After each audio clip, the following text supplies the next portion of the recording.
ઘટનાને 1 વર્ષ પૂર્ણ થયું છે।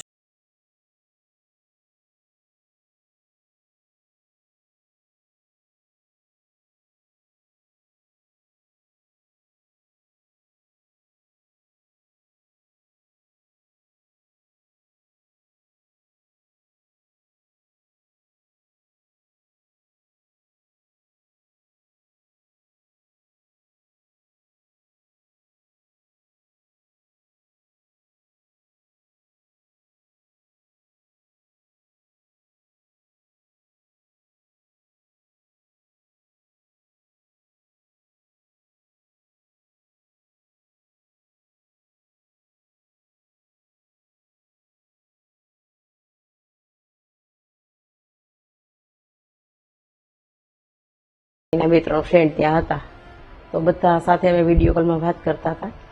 તો પછી પાયલોટ આવ્યો તો એમણે કીધું કે હવે મારે એરોપ્લેન મોડમાં ફોન મૂકવો જોઈએ, પાયલોટ આવી ગયો છે તો હવે હું મૂકું છું એમ।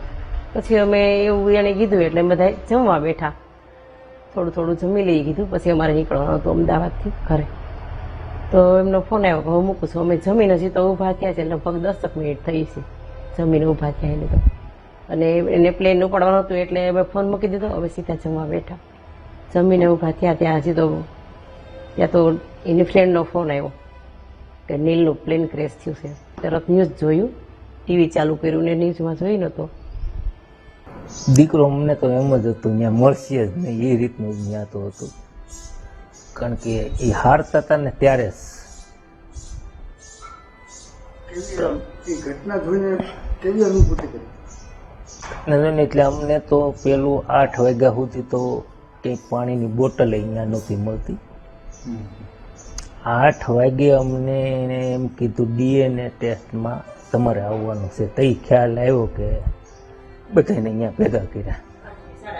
8:30 વાગે અમારે 8:30-9 DNA ટેસ્ટ લેવાના।